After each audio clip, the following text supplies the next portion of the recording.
Shut up and don't tell me how to do things. I'm not saying that I'm special, I'm just unique. I am marching to my own beat. Mine's my playground, but it's really not amusing. Come out back and play, I'll show you where I keep my mood swings. Rhymes are random, I know it's confusing. That's just me, it's how I do things. Thoughts are getting darker, terrible like loose leaf. Please don't take advantage, please don't use me. Or your jaw gon' hang like curtains loosely.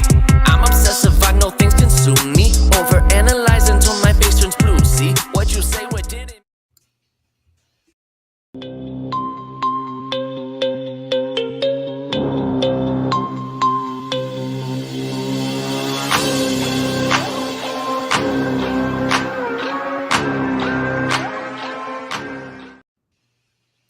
All right, what's going on, everybody? Welcome to another episode of 49ers Podcast Network. As we are joined by Bashar, Mr. 49er Minded. What up? And we got 49er Media on Shul himself. We are waiting for other guests to join us. Beto's running a little bit late. John's coming in. And I believe Mariah is coming in as well. But let's go ahead and jump right into today's talk. So, how's everybody's day today? Let's start there first. Pretty good. Didn't have any class today. So kind of a nice just rest to be able to work on other classes and not have to worry about going to class. So yeah. For sure. There you go. For sure. Yeah, day's going good. Can't complain. Not too much to talk about in terms of 49ers, but hey, we're here. We're always talking Niners, and eventually I'm going to be jumping off to do something later on my channel, 8 o'clock. But other than that, we're good, man.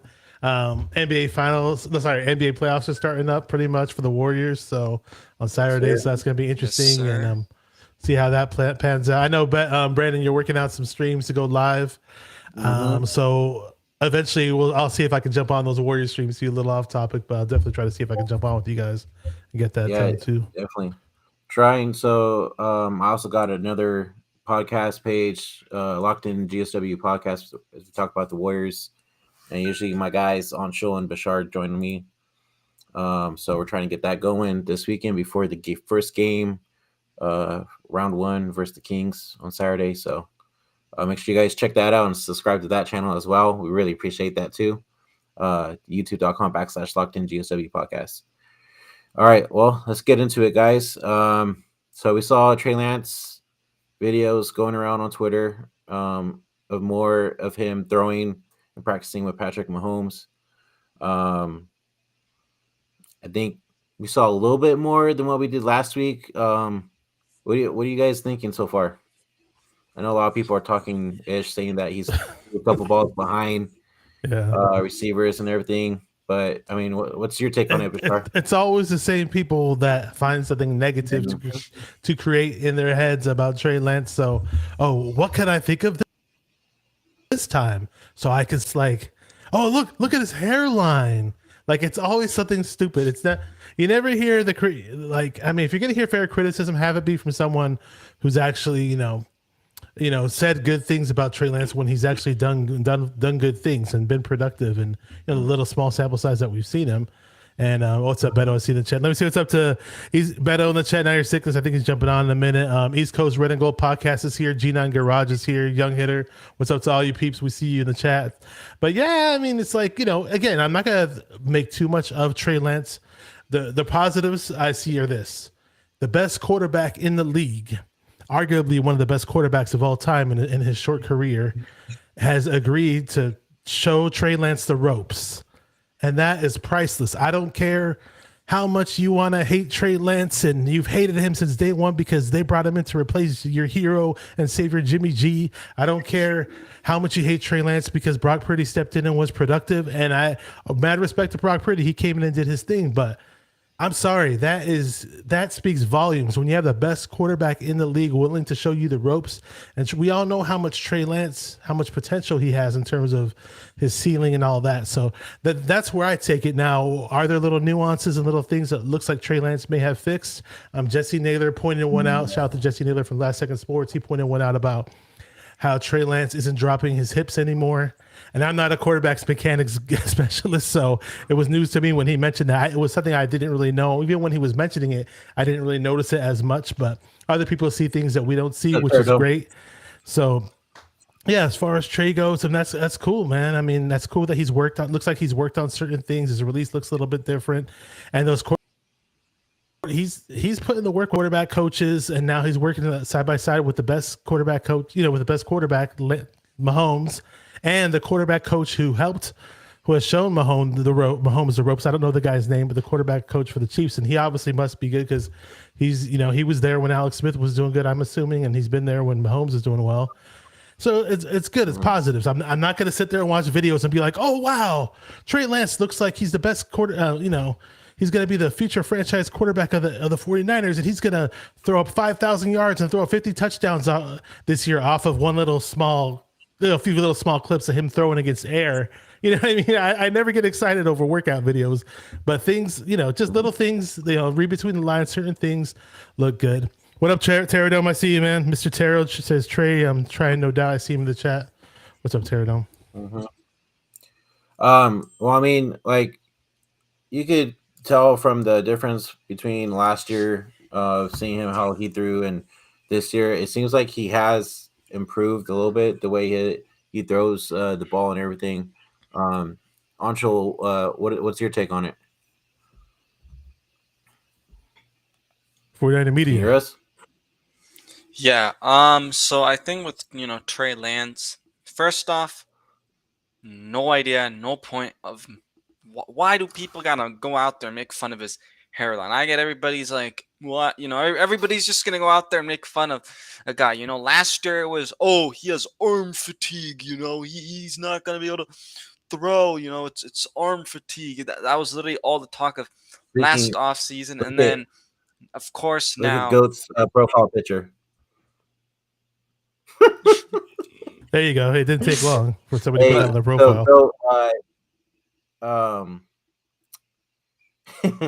So Beto is running a little bit late, but he will be with us shortly. So keep an eye on that. But go ahead, Media. Yeah, so it's just stupid that I'm not surprised that we're hearing all this stuff about people think this and that, because that's just what's gonna happen, especially with the guy who's barely played. And yeah, like I mentioned, just talking about the guy's hairline, just leave him alone, man. But I think in terms of the kind of other videos we've seen this week, kind of like I said last week, it's just great to see that he's working out. Seems like his ankle's doing better, I would think, because he is being able to work out. So I think that's just great to see that he's putting in the work. He knows, he has to go out there, has a lot to prove, and he's not, he knows it's a competition. And so I'm just happy that Trey Lance is continuing to put in that work, grind that out, and wants to be the best quarterback that he can be. So I'm really happy to see that Trey Lance is doing that. Yeah. So Terradome says ball should come out quicker, a must in Shanahan's offense. Like we said, this is just practice. He's working on trying to get better as the time goes and leading up to training camp and OTAs and everything like that. So we haven't seen really nothing yet. So you got to give the kid a break here. Well, I guarantee you this guy will improve as the time goes on till we get to the season. I mean, Trey has, he does have a lot to prove. We can't deny that. I mean, he's only 4 games that he's played, pretty much, and he did play a little bit in spot duty in the 20 when he was first drafted, and he had some touchdowns here and there, which was cool. But I mean, when you got a guy like Brock Purdy stepping in and showing how he can work the West Coast offense, and not necessarily it wasn't like he was launching the ball downfield for 60-yard touchdowns or anything like that, but other than that aspect of the game that he really wasn't showing, he was pretty much doing everything else. And all of a sudden Kittle starts scoring touchdowns, and it was a great thing to see. It was a lot of fun, so to say that Trey Lance there's nothing for him to prove is a lie. Obviously, even if you're the world's biggest Trey Lance supporter, there's some people like, oh, don't worry, Trey's gonna ball out. Don't worry, Trey's gonna ball out. Don't worry. It's like, look, I want to see Trey ball out. I want to see him be the guy who we moved up for all these picks for, and sacrificed, our draft capital for. I want to see him be that guy. I want that to be the truth, just as much as anybody. But I'm not gonna say it as an absolute either, though. I have to see. We all have to see him step in there and hit his layups and get the timing down on a consistent basis. And then, obviously, can Trey make the wild plays? Yes, we pretty much know he can make the wild plays. He just has to do all the other stuff. So I have a feeling that he'll probably overcome, but I'm not. And then again, I'm not gonna say it's a guarantee either. So we'll see. Yeah, I want to say something real quick with Turdum's comment about the ball. Should be coming out quicker. I do feel like I've noticed in those videos, especially this week, that the ball is coming out. Because I've even gone back and kind of seen clips from last year, the year he was drafted, even clips from NDSU, and he is, in fact, he has the zip. He's getting the ball out quicker, and so that's great to see that at least he's that is improving, I will say. Yeah. I'm gonna share a quick clip on what Matt Miyoko and Jennifer Lee Chen were talking about Trey's mechanics and everything. So let me bring that up real fast. Because he was saying that he improved mechanics in the viral workout video with Mahomes. So let me just give it a shot real quick. Give me a sec. Window, boom, or actually, boom, boom, boom. All right, let's check it out. This quarterbacks coach who has been working with Patrick Mahomes for a long time, there he is working with Trey Lance. And the video that was posted online came from professional camera, and so it wasn't the best throws, the worst throws, the in-between throws. We just saw one ball coming out of Trey Lance's hand in slow motion. And so I'll ask you kind of what caught your eye when you saw that video of Trey Lance working on his mechanics this offseason. I think it was definitely when the ball was in focus, you watched it spin. It was a really, really tight spiral. And we watched him during training camp the last 2 seasons. And not that he has a wobbly ball all the time, but it's not usually as tight of a spiral as we've seen from Jimmy Garoppolo. And let's say Jimmy Garoppolo has a really tight spiral, maybe shorter distances, but he really has arm strength. So he gets it in there. Trey Lance has had a little bit looser of a spin on his ball. A lot of people have said that it's about his windup, how he releases the ball. So working with a technical coach like Jeff Christensen could get him to release the ball with a different finish, finishing off the ball, which could give him a tighter spiral, which is what it looked like in that video. Yeah, and I would just say the word tighter all the way around. His throwing motion in that video just looked tighter. It wasn't the elongated wind up, the ball didn't drop below, his waist. Everything was tighter. And I think if there's, the one area technically of him throwing a football, just, the release and everything, the release needs to get tighter, the mechanics tighter, the spin of the ball tighter. And, we just kind of glom on to this one highlight that we saw, but based on that evidence, it sure looks like things are tighter. So what did you guys get from that? I'm gonna share my screen really quick because I want to show something. Yeah, go ahead, man. Yeah, it's just for anybody, and thanks, shout out to Terradome in the chat because he did drop the name earlier. He did type Jeff Christensen, but I had no idea who he was referring to. I actually thought he was referring to a chatter or whatever, so it's all good. But anyways, for those who don't know who that quarterback coach is that they were referring to, that's him. That's the guy who's been working with Patrick Mahomes. If you see his face, he kind of looks like a cross between Mike Martz and Colonel Sanders. So, it says he's the founder and head quarterback coach at Throw It Deep. I guess it's a quarterback school, and he played QB at Eastern Illinois University. So, yeah, it's pretty cool to know who these guys are behind the top quarterbacks in the league. And some people just assume that these great players in the NFL just do it all by themselves based on their talent. Like, no, they may be born with whatever talents they have, but they put in the work with trained professionals and they do what they can to become better. And case in point, Trey Lance. Hopefully, it works for him. Yeah, exactly. Media. I mean, I don't really have much to say from it because I don't really know too much about the Christensen as a quarterbacks coach. But again, it's just great to see that he's working out, putting in that work, working out Mhm. with Mahomes, working out, with the same QB coaches, Patrick Mahomes. Yeah. Yeah, no. I mean, honestly, like me seeing, Trey working out with Patrick Mahomes, like Bashar said, probably one of the best quarterbacks in the league right now.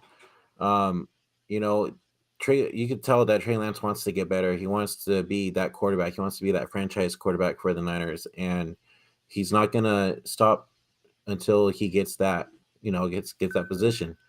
And he knows. He even said it on a podcast, probably was last month or so, that he knows that going into OTAs and training camp that he's going to have to fight for that number one spot. So it's not like he thinks that he's automatically QB1 again. So you know, people are saying, "Oh, Sam Darnold's might be QB1." They're freaking, they're crazy. They're smoking. They're a whole They're lot of reaching. They're reaching marijuana. for the stars when they say that. They're reaching. Dude. Exactly. All because Shanahan said that. Oh well, we'll expect Darnold to get some first team reps too. But he also said like, oh well, maybe Trey Lance gets 12 first team reps and Darnold gets 3 first team reps, something like that. It's like, and it's look at the end of the day, if our only healthy quarterbacks are currently Trey Lance and Sam Darnold, I want Darnold to get some reps with the first team. You never know what can happen. Somebody could get hurt. You want your guy to be prepared. You want all your players on that team to be prepared. So it's not a big deal. I mean, exactly. What's going on, Throwback? What's up, Throwback? What up, Throwback? Hey, I just want to mention I dropped a link in the chat on Beto's channel.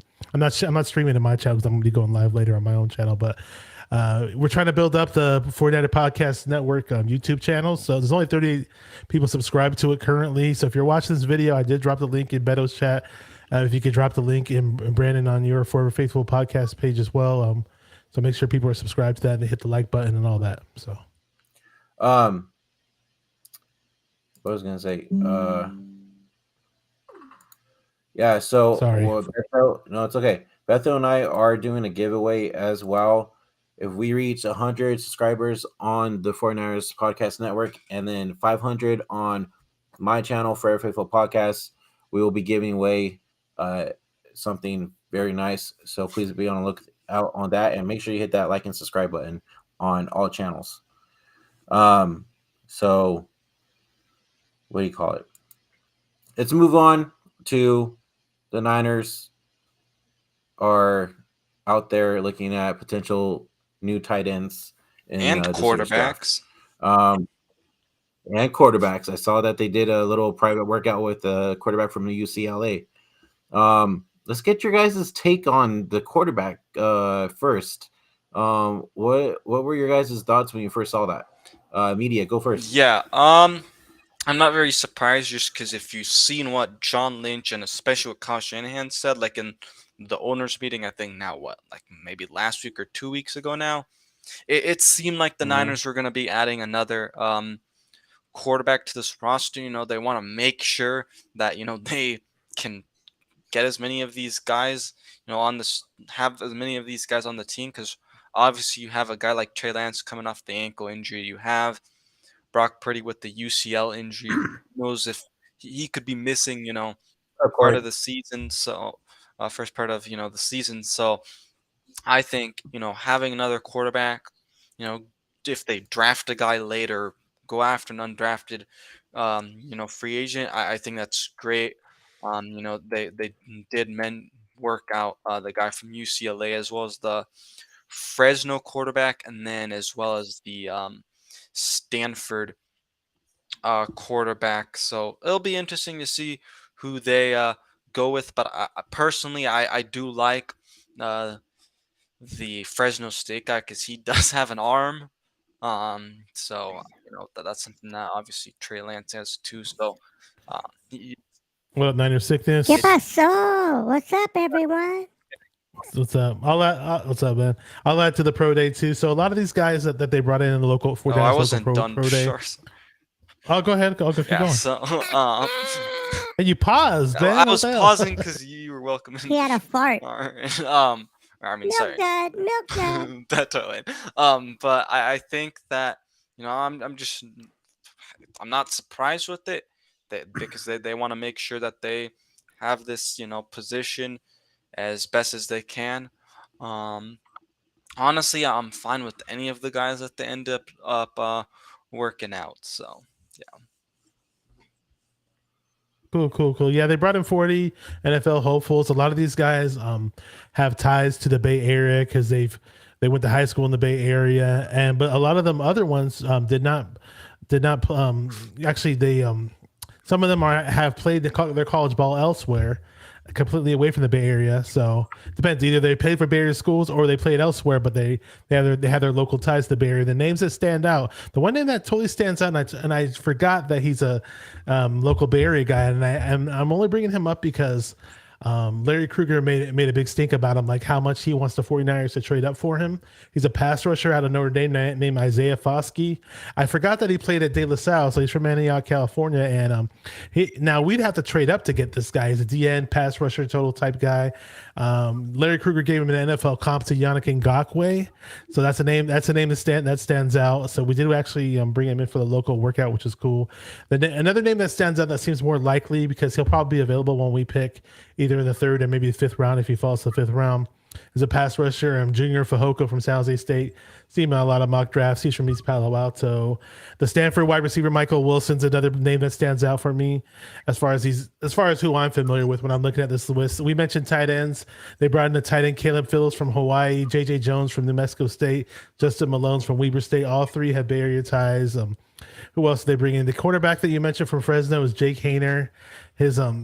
His mom's actually a newscaster from KTVU, local Channel 2 affiliate. If you guys know about that, local Fox affiliate in the Bay Area. So I've been watching her for years. I had no idea she had a son that was a college football standout until Ted told me from TED Talks Ball. Shout out to Ted. So yeah, I mean, we got names there. We got some guys that we brought in. I mean, so it's going to be very interesting to see if we draft any of these guys. So it's cool, man. Beto? What was the question? What's up, everyone? Sorry that I'm late. First and foremost. What's up? We're talking about the NFL hopefuls that the 49ers brought in today. And in fact, Beto, if you want, I'll drop the link in the private chat. And you can look at the names if you want and see if there's anybody you like on there. So cool. Look who's coming in as well. It's John V. What's up, John V? Loco. The voice of Danny Bonaducci. I'll give you the mic in a minute, John V. I've seen a few guys there. I know I like the kid from Fresno State, the quarterback. I love how he doesn't like to be compared to our boy Brock Purdy. Purdy. And people are like, why don't you? I'm like, when you're trying to come out of college, you're trying to identify who you are as a player. You're trying to make a mark in the NFL. And you don't want to. Comparisons are nice for fan bases and for us to talk about, but as a athlete coming out of college, I got to assume that you want to have your own identity. You want to make a name for yourself. And although it's a compliment if you're being compared to someone, especially if that someone is good, but at the end of the day, I think you just want to be known for you.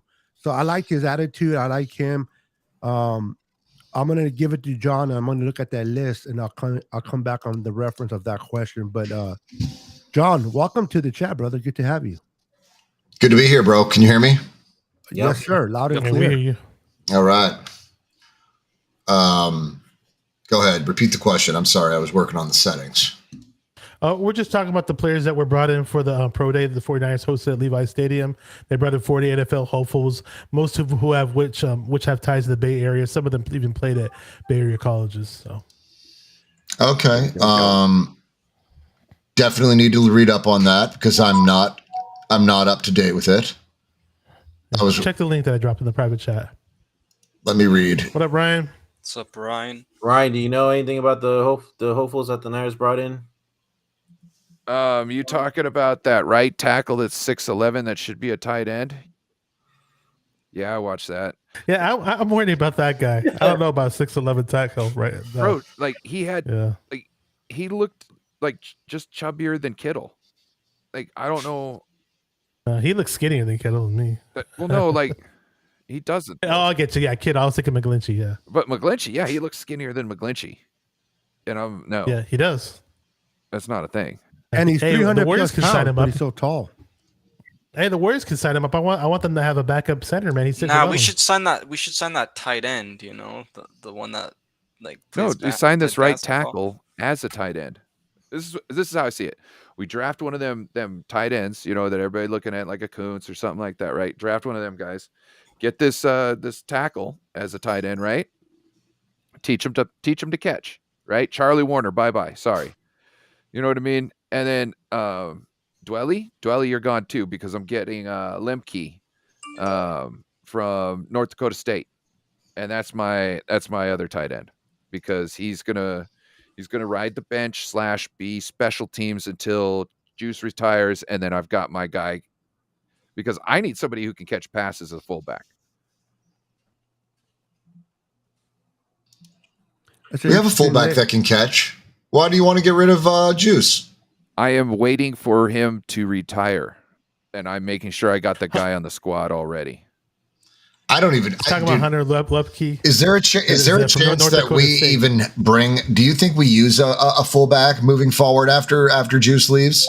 Juice isn't really going anywhere, though. I really don't think Juice is going anywhere. To be honest, I think I don't know, man. Maybe let's get there first. Here's my thing. Out of the list of the guys that I see, I do like Haener, Jake Haener, but I think he'll be gone somewhere in the third round. The other guy that I really like on here is Jordan Mims, and I like Fihoko. Yeah, and Fihoko is someone that I've been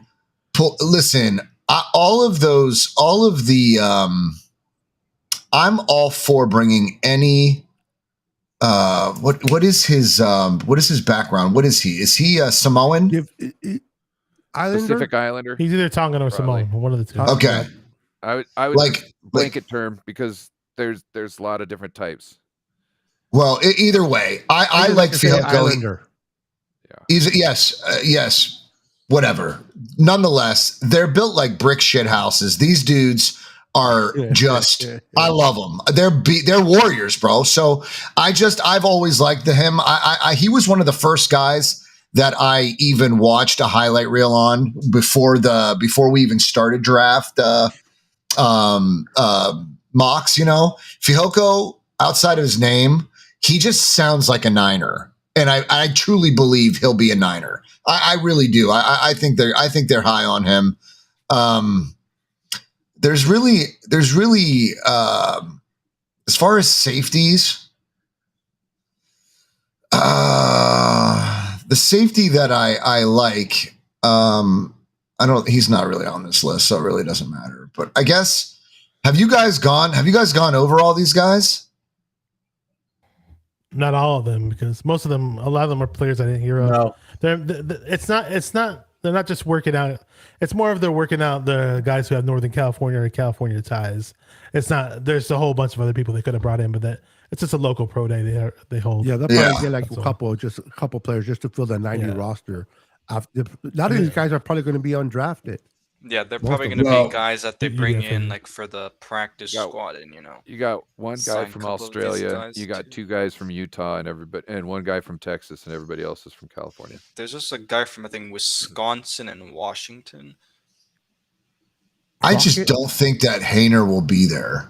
He's probably the one that sticks out the most if you're going to go QB. But I just don't think he'll be there and I don't think they'll use 99, 101, or 102 on a QB. Really don't. Because if I'm them, I'm going to package 99, 101 in a future second, like a 2024 second, and I'm going to try to go up and get Zach Harrison. Like that would be my number one target in this draft. That's a day one starter, the Myles Garrett of this draft. He's massive. He can play everywhere. He was used everywhere at Ohio State. Zach Harrison is the guy. And I would target him with everything I have. That would be my number one. If they they believe in building the trenches, I'm going after Zach Harrison. And I don't even know if John, he's not going to drop. I don't think he's going to drop. So they would have he's to go going to into be the first round. No, they would have to get into the mid. They would have to try to get into the mid to late second round to land him. Ooh, yeah. They would have to. And I mean, 99 and 101 might not even be enough to get you there, but you need to go into futures and try to use at least a second round pick in the 24, like a 2024 second. I don't really see them doing that though. Like I personally think what they're gonna do is they'll probably stick in the third round, and I think they may trade somewhere up in the third round, like from those comp picks. But I don't see them really. The value of those picks though is they're nothing. The value, I'll tell you the value. You got to trade like all of them to get into the second round. Yeah, like the end of the second round. That's about right, Ryan. Yeah, you got to give a lot. Yep. Yeah. Look, the thing about it is like, I don't want to miss out on Harrison now and then get him 5 years from now. You know, I want Zach Harrison as a guy. 100%. But I mean, what more do I need to provide you? Look at Chase Young. Look at Bosa. I mean, he's an Ohio guy. Like, we breed defensive edge rushers here. That's true. He's massive and he plays everywhere, dude. We don't breed. So why is he going in the rushers. second round if he's that good? Huh? Why would he go in the second round, not in the first round, if he's that good?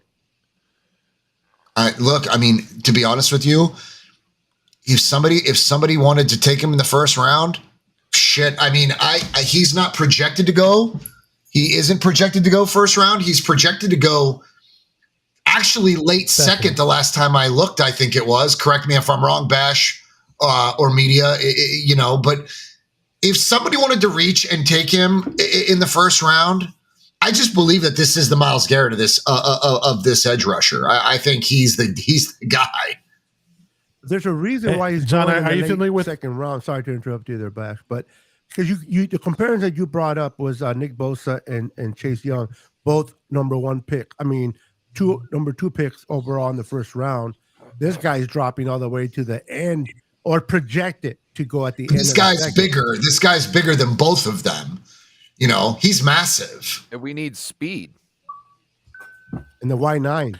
John, are you familiar with Isaiah Foskey from Notre Dame? I was talking about him earlier. No. He's an edge as well. I'll look him up. Larry Kruger thinks Kruger thinks we should totally trade up for him. He's a local kid. He played his local high school ball at De La Salle, which is, they're always one of the top teams in the country. He played at Notre Dame. I watched some of his film. He looks very impressive. I just don't know if he's better than Zach, the guy you're talking about. I know Joey Mahoney, my friend, is really high on Zach Harrison as well. I mean, honestly, if you guys wanted to, look up some highlight, just study it. Just if you honestly believe that this dude wouldn't fit here, I think he would complement this. This is a day one guy.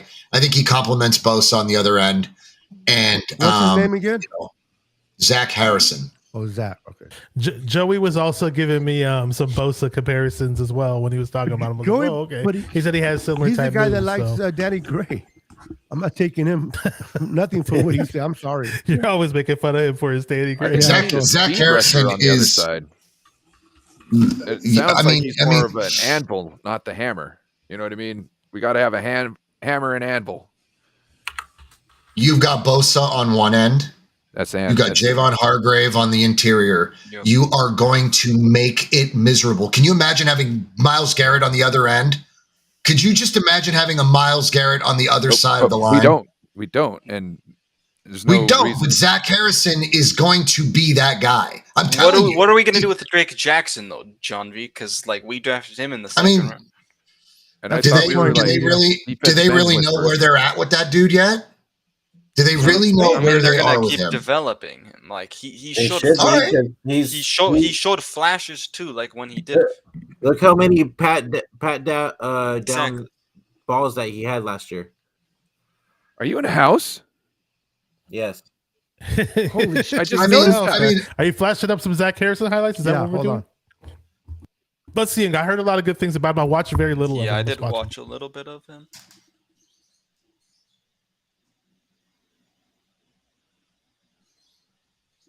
Is that him getting the touchdown as well, or is that somebody else? What number is he? Somebody else. 9. Oh, Number 9. 9. Yeah, that's his Oh, that's the teammate. guy that created Yeah, the he got fumble. the That's sack, why. though. Dude, he's just a monster, man. He just, to me, A he just lineman's dream. he looks like Miles Garrett. He literally just reminds me of the way he plays. It's just, I feel like he's so long, you know. He's getting touchdowns for people. I can picture that being Hufanga right there.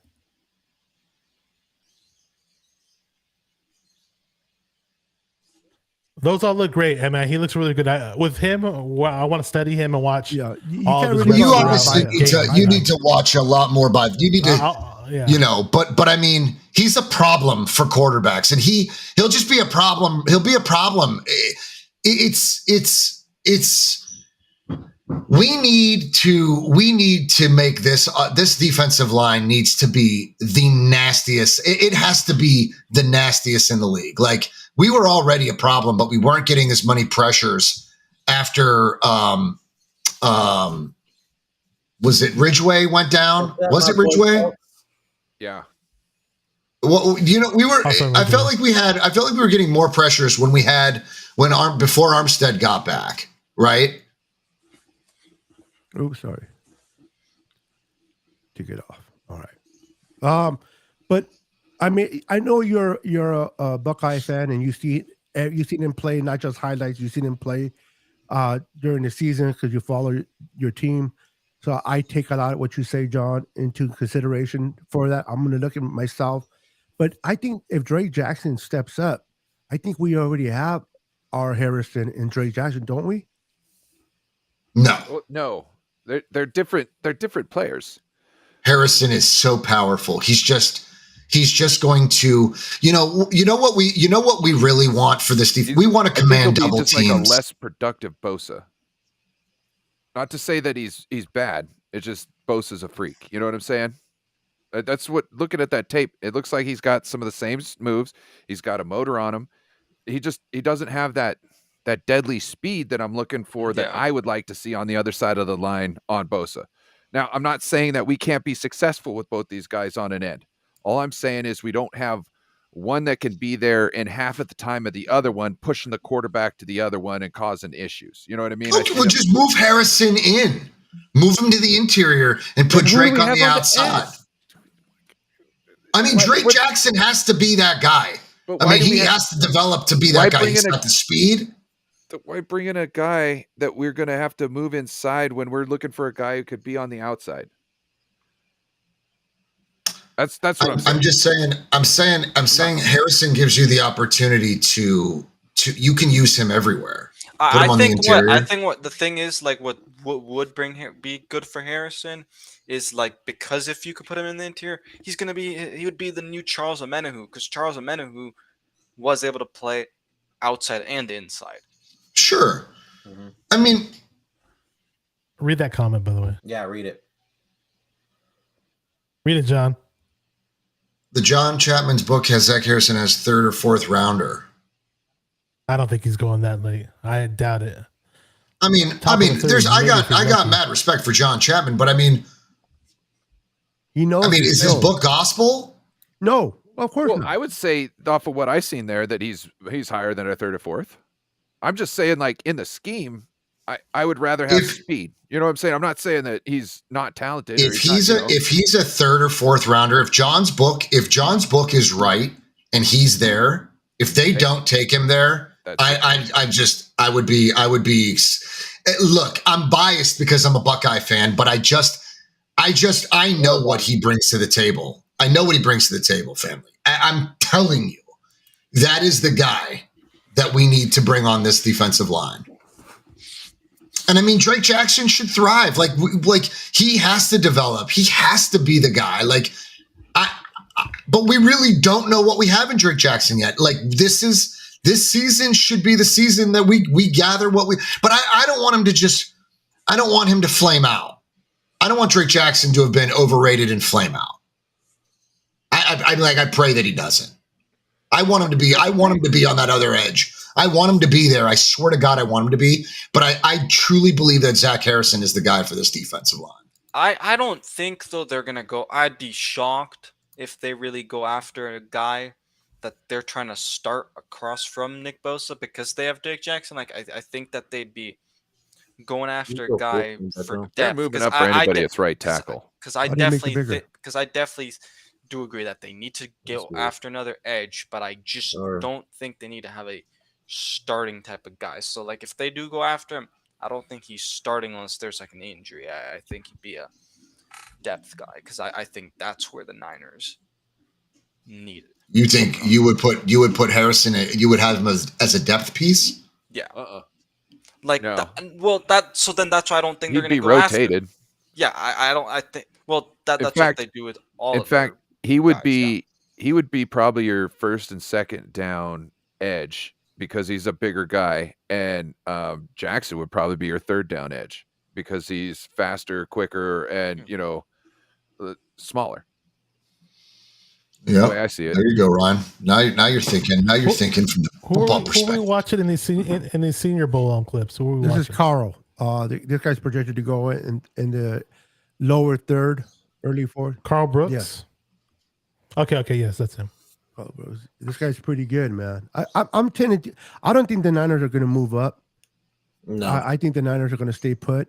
I think they may move up in the fifth round, and get into the fourth maybe, or from the sixth get it back into fifth or something like that. But I don't think they're going to move up to the second. I would love if this kid Harrison, if the Niners had a pick in that area, but to move up to get him, I think it's a stretch. I'm not saying it's not a good idea, but I think it's a stretch. So I'm looking at players that that we can take. They're going to fall to us, and who's going to be good in that, area of 99, 101. Because, like Ryan said earlier, to move up that high, you're going to have to give up a lot of picks. If not, then you're going to have to give up some major picks in 2024, like a second or a third.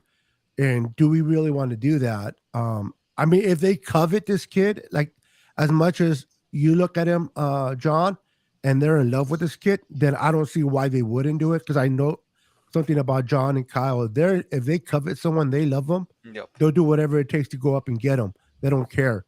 But they have to be like completely in love with him to do that. I'm just questioning if he's that good, as we saw what you're saying. You're raving about him.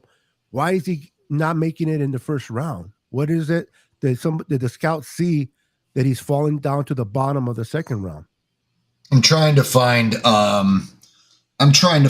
what potentially has him, I mean, he's literally described as a freak athlete.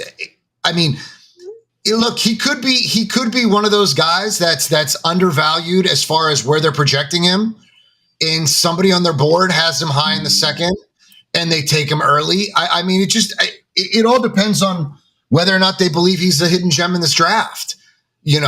Some folks that you talk to are going to, look, there's always going to be someone in this draft that's going to be either a hidden gem or they're just going to be exactly what they were projected to be. Right. I mean, let's not make it more than it is.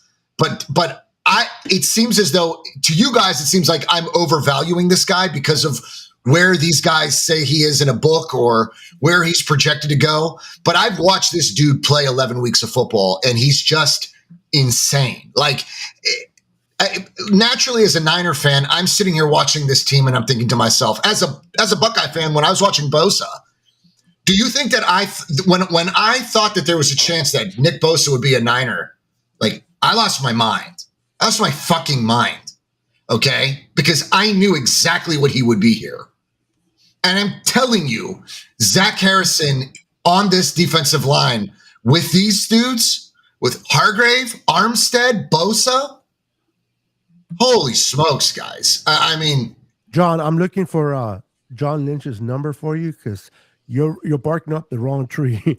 John Lynch is the one you need to be calling and sell out this guy to them. I'm pretty sure. I know you're fired up. Wait, John V, have they met with this guy? Have they met with this guy? I don't know. I honestly haven't read it. John, you should have been saying this when we were in the chat with Raj. Oh, I was screaming it from the gutter, bro. I mean, I was literally, dude. If I could have if YouTube lets you record clips in the chat, dude, I would have been screaming Harrison. When you guys were talking about Ngakoue, I was saying save your money and draft Harrison. Okay, my bad. I'm screaming that. I literally Now, believe that Did that's you hear the that dude. news if they about do Trey like Lance? him, if they do like him, they want to trade up. They're not going to bring him in. They're going to try to keep it low profile because they don't want other teams to know that they're trying to pursue him. Looks like, move up. because I'm looking at Steph Sanchez's like draft sheet that she put out. So it looks like they did meet with him at the At the combine, right? No, not the combine. Senior Bowl. Senior Bowl, yeah. Well, they're doing the due diligence. Why wouldn't they? Or sorry, it was the Pro Bowl, Going Pro on, Day right? for They Ohio They just met State. with him, though. It doesn't really matter where. They just met with him. Well, there you go. If they met with him, then he's piquing their interest. Well, you got to admit, you got to wonder if Bosa is in there barking in their ear like, hey, I like this kid. It's probably his height. It's probably It's probably got to do with pads and his height, right? He's Where 6'5" is- and a half, 269 pounds. His length is 36 1/4. Wingspan is 85 and a half. Hands are 10. So he's a big dude. Definitely a big dude. I'm just trying to see where he's projected to go and why. And again, I understand they're just projections and the scouts don't always get it right. Look at Brock Purdy. How did he make it for the last pick of the 7th round? Boy, I mean, the Niners literally had a 5th round grade on Brock Purdy. His areas of improvement were ankle flexion and bend. His torso can be stiff at times. That stiffness limits the amount that he can shrink his surface area and sometimes prevents him from rolling his hips through rushes. Harrison's rushes do occasionally fade at the apex when he's unable to dip below blockers. So with his size, Harrison can also struggle with leverage. He sometimes drifts upright after making contact, causing his leg drive on power rushes to stall out. The OSU edge also often comes out of his stance with his pad level too tall. It's not going to be it's probably such a thing. That's not going to be such a thing in the NFL because he's going to go up against guys who are just the same height. Hold on, guys. Real quick, I just want to say thank you for the super chat. Thank you, Joe. I appreciate it for the super chat. All right, guys. Oh, shout out Joe Stevens. What up, Joe? Yeah. Hey, really Make sure quick. you go and subscribe to Joe Stevens if you want good Seahawks content. He's a good Seahawks fan. Is he? Because of Oh, Joe okay. me. Yeah. Is that the guy that's on you with you on Fridays? That's the hey. Look at this. What's up, Joe? You want to see this? Hey, zoom in on this, Beto. He's the one that hold on. Where are you? You're down there. Okay, so this is how much of a cool guy he is. He's a season ticket holder for the Seattle Seahawks. And he got me, this is a whole team of the 49ers. Year 1993. Wow. Wow. That's pretty sweet. That's sweet. Also, hold on real quick. All right. Roger Craig, baby. Oh, look at that. Steve Young, baby. Love it.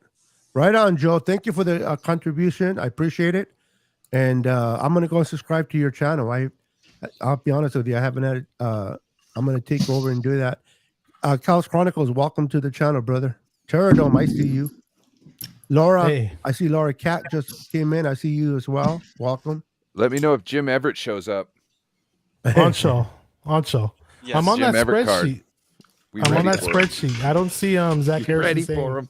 on the one I'm looking at. I just do Command F because I know there's a lot of names. Yeah, on because I sorted them by alphabetical order. It didn't pop up. Let me try it again, though. there. Okay. Did You you guys got me hear? curious, John, though. You do Did got you me guys hear curious what on this Raj guy. was talking about on my show? John, go ahead. I you know what? I was driving. I went in there to say hi because I was waiting for my wife to get out of the store. And as soon as I said hi to you guys, she got in the car and she started. Oh, she's watching me. Damn, I'm So- in trouble.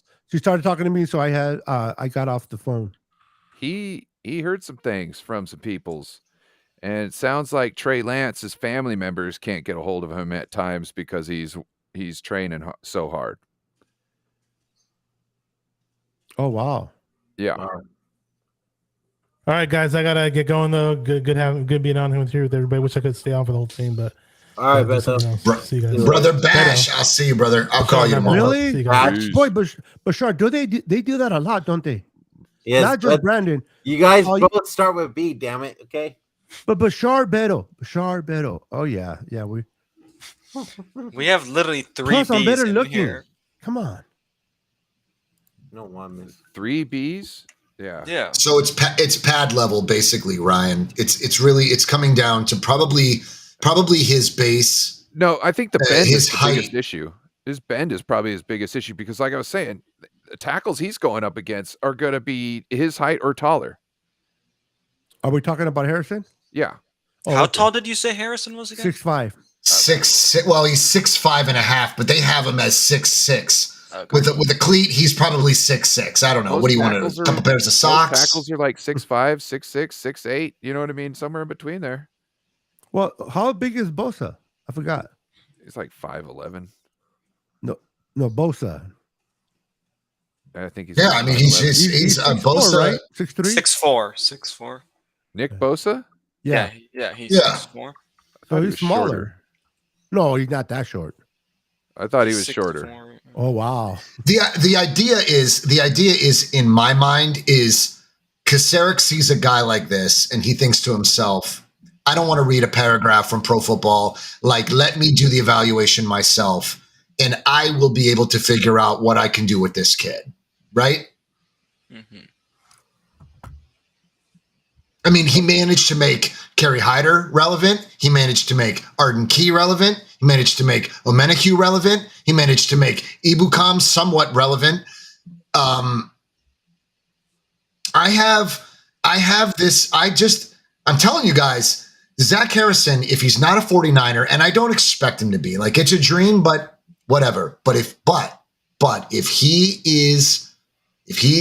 comes out and takes this league by surprise somewhere in the next couple of years, I'm gonna be so salty because I just. John's Well, gonna hope if he goes to another team that he's not as bad. Can you imagine if he goes to the Cowboys? Just watch the national championship game versus Georgia. Johnny's going to go to the Cowboys, and we're going to hit him forever. Beto, don't speak that into existence, bro. I will, dude. Don't do that. Just don't do that. Yeah, okay. Because you know what's crazy? I could see like Arizona. I could see him land somewhere where we just don't want him in the NFC. I don't want him anywhere in the NFC. Well, if he Imagine doesn't come to the Niners, I don't want him in the NFC West, especially Seattle. Yeah. Joe, stop listening. I know, really, huh? Good job there, Ryan. Earmuffs. Because Earmuffs, Joe. if he's as good as you say he is, if he doesn't come to the Niners, I don't want him on any of the 3 teams in the West because I don't want to face Terradome. He ran a 440, 441. It was a 440. It doesn't look like that in the film. That's why I'm having such a hard time selling this guy to this panel right now. Not that you guys aren't buying, but he doesn't look like 4.4 speed out there. You know him better than all of us because you're an Ohio State fan and you watch every game. I don't. We know the 40 isn't a great judge of anything. No, that's true too. But that means he's fast off the line. He's just a freak. Not necessarily. He's a freakish athlete. Pads on, he's fast. It's the only thing consistently I've seen from the 40 in the last couple years is that people look really fast in the 40, but then it never translates on the field. They should make these. I mean, at 6'6", 270 pounds, pads shouldn't matter to you. You're a fucking freight train. Yes and no. His acceleration it's look. The pad level and the bend and all of that is just, I don't know. That to me doesn't matter. It doesn't matter because when he takes off, you can't stop him. He's going to be a problem. I'm telling you, he's a Myles Garrett. He's a freak. Like I said, I don't think his pad height is going to be the issue. because I think that is totally correctable, especially when he's going to come into a league where people are normally taller in the position he's going across from. So he's going to have he might be perfect just doing his normal, oh, I'm getting a little low, because normally the people he was going up against weren't necessarily as tall as him. So, he's going to be facing guys the same height now. So his pad level probably isn't going to be an issue. The bend is the only thing when you're coming off the edge that really can help people. That's my question. Do you think that can be figure out taught? how to show that on tape? The 4-4-1, the bend? Mhm. Yes and no. It can be. Can it be slightly better? I think it could be better, right? I mean, it could be better, and I think the way to kind of make it better is with your feet. If you get yourself in the right position with your feet, you don't have to bend as much. You know what I'm saying? Yeah. So and it's like, look, Talanoa Hufanga, right? What was his 40 time? Ass. But then guess what? He had one of the top times ever recorded last year on the field. That's why I try not to make too much. I try not to make too much. I try not to make too much out of that shit, because in theory, it really isn't going to matter until this person, whoever your guy is out there performing. Once you do your evaluations after he's on the field, because your evaluations are just evaluations until you got him on your practice field. Yeah. Once he's in the system and you are developing him, that's what matters to me. I just think that's all relative going to be until great. they're in your system, because they could have a really good team that he's playing along with. You could have the opposite. So his essential value might not translate because of what he's now being put around with. Okay, so let me ask you guys this. Who's another player that is up in that same caliber of Zach Harrison? I know where John stands, but I'm pretty sure you guys are fans of other colleges. And do you guys know of anyone that you've been reading on, or someone that can come into the 49ers and play as good as what we've seen or heard of Mr. Zach Harrison? You guys can name off. I think Henry's one that's always there, and he seems like he's got speed. College? Yeah. I can't remember which one he's So I'm writing these names down. I want to. Wait, Ben, are we talking about edge? Like, yeah, we're talking about edge right now because we're on the topic of edge. Okay. Only edge rushers? Okay. Yeah. I'll be back. Oh, okay. Luke Luna is in the house. What's up, brother? My brother from another mother, man. I always enjoy seeing your name pop up on the screen. How you doing, sir? I just showed some film on him. Carl Brooks looks good to me. Yeah, he had a great senior bowl. So he's projected to go somewhere in the late third or early fourth. So he'll be there. I love ideas of I love that you're passionate about your guy, John. I love that, and I'm not going to sit there and question you about him, because no, it's okay, brother. No, but it'll be foolish. Any of us question him, because you're an Ohio State fan. Like I'm a Clemson fan. If a player was coming out of Clemson, like Farrell, the guy that we got, I didn't like him coming out. I didn't think I thought that the Raiders reached getting him in the fourth pick, or the fourth pick. And I'm a Clemson guy. I'm like, he's good, but he's not going to be that good. You're looking at this player every game. You see more film of him than we do, so I can understand where you're coming from, and you're banging the drum for him because you see him play. Now, I'm not going to question you or doubt you.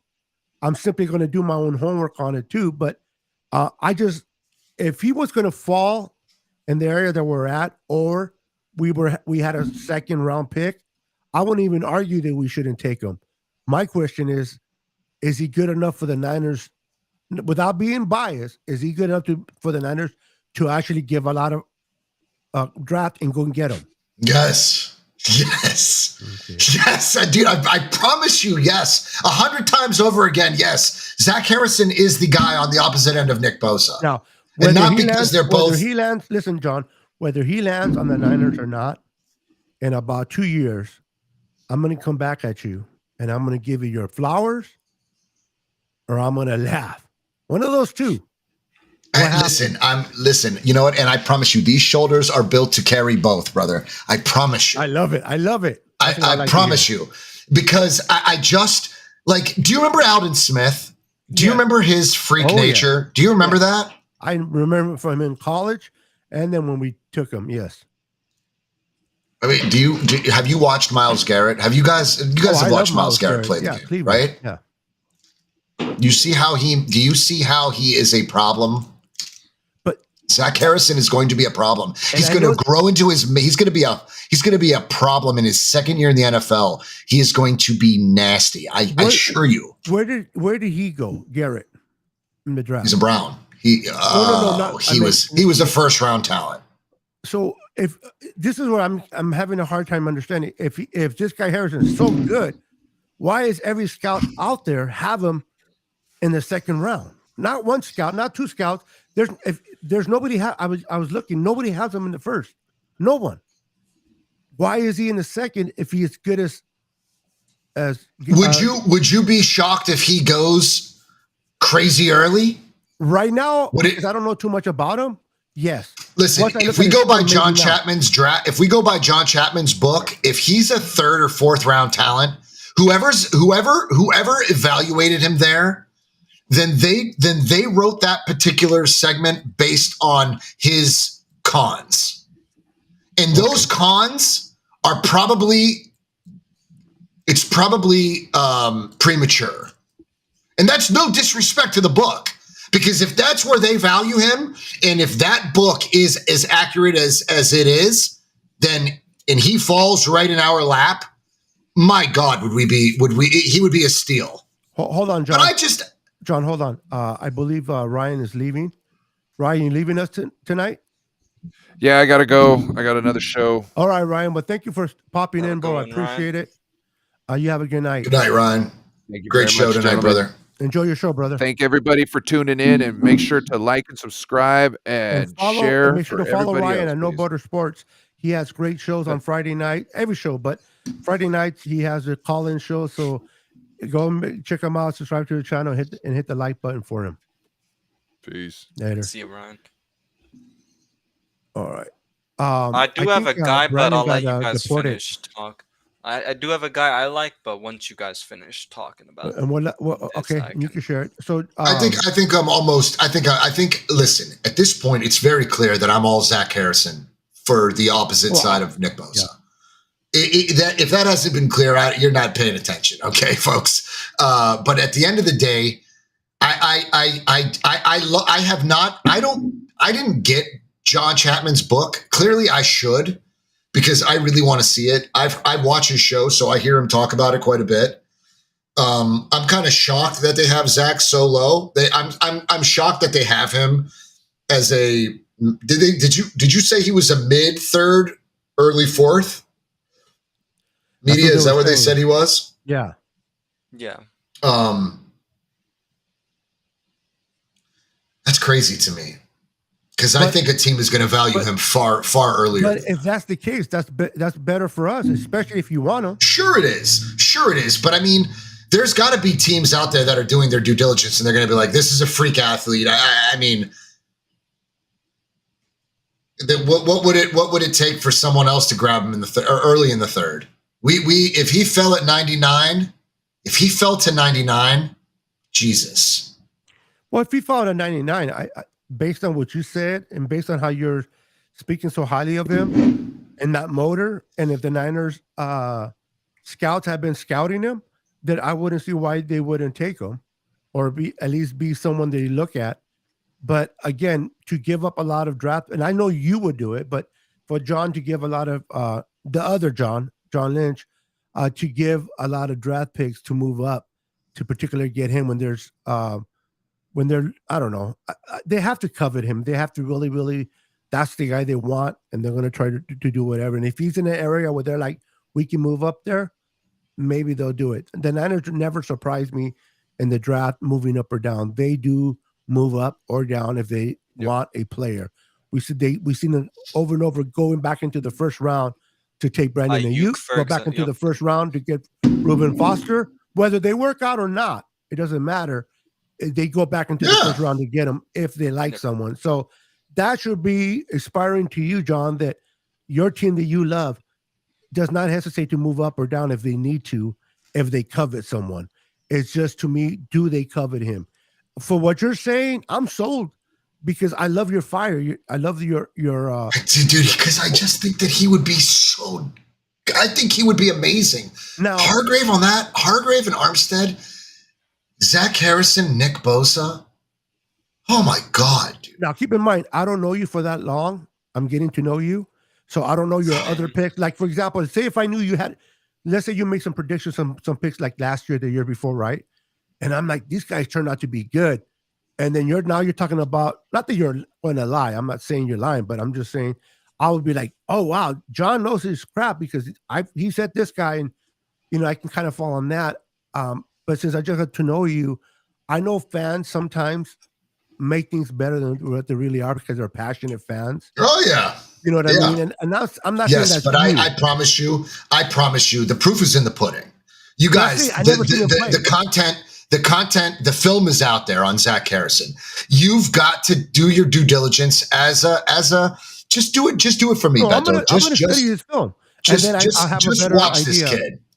Because I'm not going to criticize him, and I'm not going to argue with you if I don't study his film. That'll be irresponsible of me. How am I going to sit there and tell you, know what? No, I don't think the Niners will get him because of this and this and that.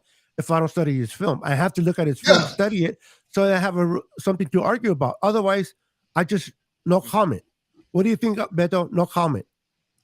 I'm not going to be lazy and not study him and then sit there and argue with. No way, that'd be stupid.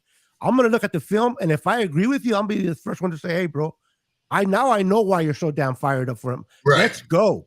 Or, well, I like him, but I see these flaws. And this is maybe why, in my opinion, he might go in the later than the first round because of this. But it's all about seeing his film. I've heard of him. I heard of a lot of players, but I haven't watched a lot. If anything, to make a fair assessment. To even go back and forth with whether we should not get him, because I'm shooting the blind right now. I don't know. I don't know what to look for in Bryant or Farrell. I really don't know what to expect out of either one of those guys. Oh, Brian Young? I don't. Or Bryant. What is his name? Austin Bryant. That dude. Oh, Austin Bryant. Wasn't that? Weren't they Clemson? Weren't they teammates at Clemson together? Yes. I mean, I think Farrell, they can make him a stud. I really think Chris Kosirk's gonna make him like. I liked him in college. Good. Under Chris Kosirk, could probably refine him a little bit. He's not that quick off the line, and he needs to be quicker off that ball. Austin, I like Austin. I think Austin had his injuries. That's what kind of made him fall. The thing is with him, can he stay healthy? Is he going to be a Javon Kinlaw where the potential is great, but they can't play because of injury? I don't want to hear that no more. I don't want to hear potential. If Kinlaw has the greatest potential ever, but if he doesn't play, I don't want to hear it. Trey Lance has the greatest potential and the greatest ceiling, but if he doesn't play, it doesn't matter. Yep. I want to see them play on the field, and I know that Farrell, he's not. I don't think he's all that great, but under Chris Kosirk, I mean, look at, like somebody said earlier, they made, I think it was you, John, they made Hyder look good and get paid. And then we found out that out of his system didn't play that good. He came back to us. Now, Menahue's getting paid. Who else left us? They're getting paid. Him. He's getting paid. So if Arden Key is in his second spot and getting paid because of Chris Kosirk. So if anybody can work with Zach Harrison or the guys that we have on the front line now, is definitely Chris Kosirk. And I love that he didn't go anywhere or follow anyone. Yeah. But real quick, he did have some interest. Before I change topics, but I'm going to give Fernando Media to give us a point on the guy that he thought about, because I do want to talk a little bit about, could we be losing Adam to Texans as a GM? That's an interesting topic. But before we do that, Fernando Media, go ahead. Yeah, so if you guys don't follow me on Instagram, you might have not seen, or even Twitter. I don't know. Like if if you don't follow me, period, you might have not seen this mock draft. But I did have a guy. I did have a guy that I really liked. In Isaiah McGurry, according to at least NFL Draft Buzz, he's supposed to be like a 4th-round pick. Um, what I like from him is like he doesn't really have the crazy speed, but I like his motors. I like just his overall game. I feel like with just the moves that he can make. And so I think he'd be great for the Niners. We got to see some film. I'd love to see him. Listen, are you guys are familiar with Xavier Smith, right? Who? Yeah, who? Xavier Smith. I think I've heard of his name. I said who because I didn't hear you say it the first time. Xavier Smith. Be quiet, Siri. You guys bring up, listen, Beto, bring up Xavier Smith highlights. I'm not going to say a single word about him. He's a receiver. Just bring him up before we move on to the Peter segment. And then try to find Media's guy. Okay, I found my guy, so I can share. Hold on, let me open up another window. What's the name of the guy again? Xavier Smith. Xavier, okay.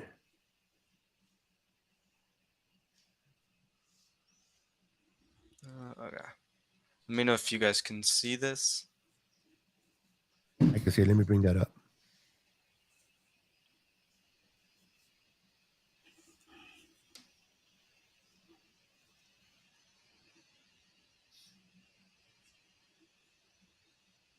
Is that you, Media? The quality looks like it's on a Game Boy. Yeah, I think probably. Okay, Beto, I think you might want to do it because I think my thing's just lagging. Just put it in the private chat.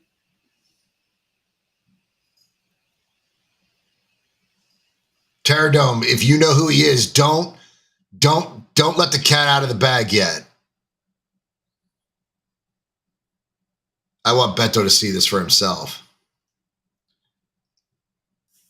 Where did he go? Oh, there he left. He came back. All All right, let me bring this guy up real quick so I can, and then I'll bring up your guy or the other guy you mentioned. I have them on queue. Give me a second. Let's see here. Oops. YouTube dummy. YouTube, not Google.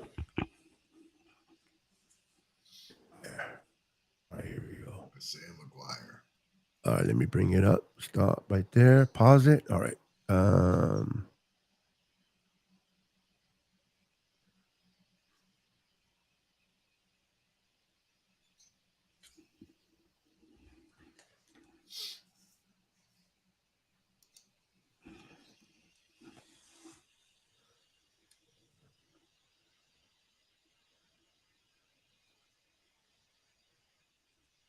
Out of Missouri, so he went where he went where Alden Smith went.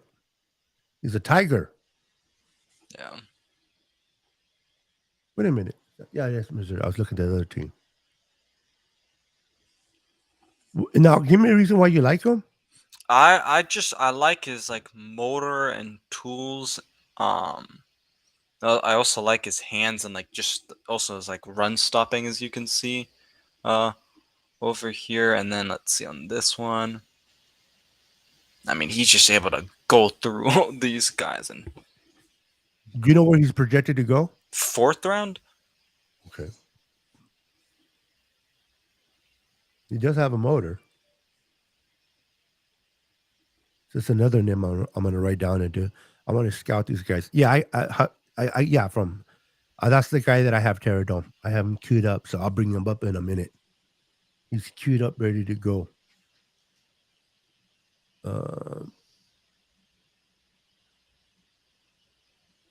I like him. Very similar to Zach Harrison. Yeah, I like bullies. I want to see bullies. They both wear number 9.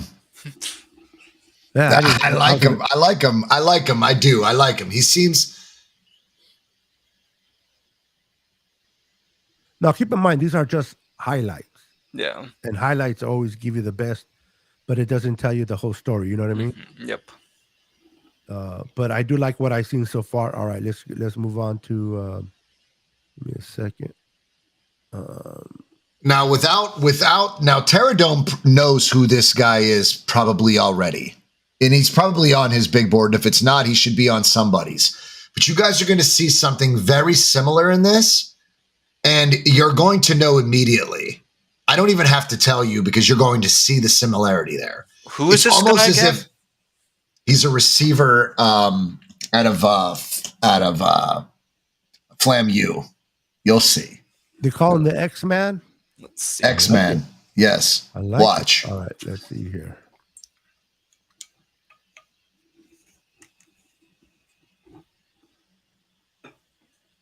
$19. Okay, I can He's already. wearing I feel Debo's like, number. I feel like I already am like, wait. He's wearing Debo's number. He is wearing Debo's number. Let's see. All right, show me something. I haven't seen nothing yet. Come on. I've seen a bunch of. Okay, I know really? they're just showing like pictures. And this is highlights. This is highlights of him jogging. Yeah, it's like, what am I? Is he the right guy? It's the right Oh, guy, he's a bro. Just receiver. watch him. Yes. Dude, Well, he, yes, no, just- I thought we were still talking. Look at a defense. I'm like, he literally looks like Debo, bro. no, I know, but Yes. that's what I was going to Yes, say. he But I don't wanna does. be Keep rude. watching. Just keep watching him. Okay. What was He's his so 40? nasty. What was his? I 40? don't know, but he's just nasty. You know, I was talking to Sim. You guys know Symmetry 7 Yes. Yeah. Yes. on YouTube? Yeah. We were chopping it up last night. We were talking about this gentleman right here and Josh Downs he's a Tar Heel. He's nasty too. Du Bois, this dude right here is Debo 2.0. It's almost as if this kid models his game after Debo. It's incredible. It's like he wants to be Debo. He's so good. I told Sim last night, I'm like, if I didn't know where Sim went to, or where Debo went to college, I would think that these were Debo highlights. Dude, I swear to God. Apparently his speed is like 4.38, bro. He's just nasty. Oh, he's faster than Debo. Because Ryan likes to find position after position. Like Ryan likes to plan for a particular position's backup. This would be Debo if Ryan had his way. This dude right here, guys. I can 100% see it in him. Like And where is he it was projected to funny go? because when they showed the video of him, just like of him, not even his highlights, I was like, he already looks like a Debo. I don't know where he's projected to go, but I would imagine, probably maybe fourth round. Okay. If you would have said second, bro, I was going to mute you for the rest of the night. I'm like, I don't know. I'm telling you right now, like we're not going to get, you know what I mean? Like somebody showed me a beautiful blonde, tall blonde, and he's out of my league. I don't want to look. Terradome, is this not a Debo? Is this not a Debo replacement right here? They obviously they can move up to the fourth. I can see that. They obviously are utilizing some Kyle Shanahan playbooks. They're using some plays. Though. I don't even know that you would have to. I mean, if he's not there, he's not there. But the league is looking for their Debo, and this is him. Okay, there's no way because one of the websites I'm looking at has him as a 6th rounder. A 6th rounder. Good. Yeah. So Shanahan would love this dude. Then I agree, Terradome. I have to question. I would have to look at his film to kind of get an idea of why they have him as a 6th rounder, because that's low. I mean, wow. I thought he'd be like maybe like a 4th or 3rd or something. A 6th. I mean, are we really going to value what they really project him at? Like that's true. In the end, at the end of the day, you got to take into consideration though. There's a reason why they're being valued in that window. Well, I mean, school. It's the school. It's the conference. The division. There's a number of reasons, but if you were not valued, right? And look what we got. So to your point, they overlooked Brock Purdy, right? Because of his height. Probably, Yeah. And look how good he turned out to be. Now everybody's looking for your next Brock Purdy. So, to their point, that is true. But I was thinking defensive end when I was looking at him. I'm like, that looks like Debo, right? Or Well, number. But then I'm like, that's a receiver. Wait a minute. I said, okay, we switch. I wanted you to see him because when he was brought to my attention last night, I couldn't believe it. There are other highlights that are better than that, but this dude is. I'm gonna definitely go watch film on him. He is Debo 2.0. And there's no, and that's why when I knew Terradome already would have said, like, this dude is Debo 2.0. And I guess it just depends on where you value him. Like, do you value him in your system? Do you think that you could utilize him? This kid looks like Debo is his idol, and I want to be Debo. And he just looks like the dude. He even jogs like Debo, bro. Like, I know. This dude is so weird. The Debo esque. He does. He does. It's crazy to me. I want to ask you guys a question real quick, but I'll let you say what you wanted to say, John V. There's only one other kid. There's only one other kid I want this. I want you guys to look up, and it's Josh Downs from North Carolina. I think I've heard of him. I'm sorry, what's his name? Josh Downs. Josh. Yeah. I think I watched him, yeah. But my question is, because we're gonna kind of be switching positions here, but who are some guys you guys like at tight end? Because it looks like the Niners clearly are trying to go I gotta after like my guy from Clemson. Allen. Yep. I think he's a great blocker. Yeah. Great pass catcher. My favorite guy is Tucker Kraft. I was actually looking at his measurables today. It's literally very similar to George Kittle. George Kittle? Yeah. I like him. And we can definitely talk tight ends because that's something that I think the Niners will target. Yeah. A target. Sam Laporta is another one. I like the guy from Alabama too that they've been looking at.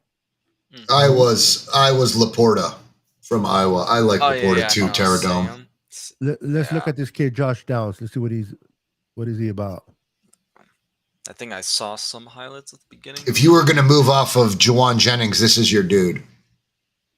Or Ray's replacement. He looks like a Marquise Goodwin. Yeah, the problem is Marquise Goodwin couldn't catch the ball if it was handed to him. But yeah, let's see what he does. Is that Mitch Trubisky throwing the ball? Same number, same school.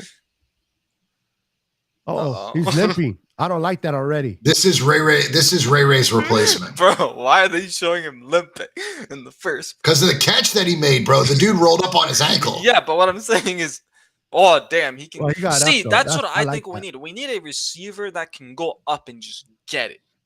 I'm telling you, Ray was not capable of getting up in the air. This is Ray's replacement right here. Well, they brought Ray particularly for his special teams. Yeah. Not for his receiving. They use his receiving skills, but he was special teams all the way. What's his 40? They dropped the ball. No bueno. He was already down. He was clotheslined, for God's sake, Beto. I'm messing with you. Oh my God. I like that. Okay, I like that play. That was nice. That was pretty. I like him. I like him just because his acceleration is awesome. Do you guys really think we're gonna draft a receiver though? I see people making mock drafts and including receivers. I don't know if we draft a receiver. I'll be surprised if they don't take I could see us taking one in the 7th round or something and be try and make him like a Juwan Jennings or something. The fact that they brought in Laquell to look at. Which guy? Laquell Treadwell, the the number one, the first round pick from the Minnesota Vikings in 2016. Oh yeah, yeah, but that's just a camp body. Yeah, of Like, course, because they got to get to the 90 for 90, yeah. 55. But the fact that they're looking at him as a receiver, as a body. Bento, obviously- before we go tight end, look at Du Bois. DABOSE. Yeah, you're gonna have to spell that for me. Hold on, let me get out of here. I like that. That's a Jawan Jennings replacement. Spell it for me. DABOSE or BOWSE. Du Bois. No, BOW maybe. I got you. Is his first name Grant? It might be. Or maybe I spelled it. Both? Yeah, maybe I spelled it wrong. Yeah, you're not helping me when you're spelling it wrong, bro. I think I might have spelled it wrong in my notes. Does he go to Tennessee? Yes. All right, here we go. Let's see this guy. And what position does he play? Receiver? Receiver. All right, here we go. I need to like. Yeah, write you spelled these it way names wrong, bro. off, so- It's spelled DUBOSE. Yes. Need this guy. I was hooked on phonics. I I'm on my second CD. love it. I love it. Ooh, What's up, Ted? Welcome, Ted. Kind of looks like a AJ Brown a little bit. I don't know. Dude, this dude is Jawan Jennings 2.0. Well, that was just one play, so let's see. Okay. Ooh, okay. Sideline catch. Kind of looks like a Chris Godwin almost. Ooh, okay. Yeah, I see what you mean. He's got that dog, man. He's a beast. What's up, Goat? Boom, 3, 2. What is that? Two high safety and a DB, and he took him out. I love it. It's amazing. Charlotte. He plays for a small school. Yeah, He does. He does. But this is Shanahan might have taken notice to this dude.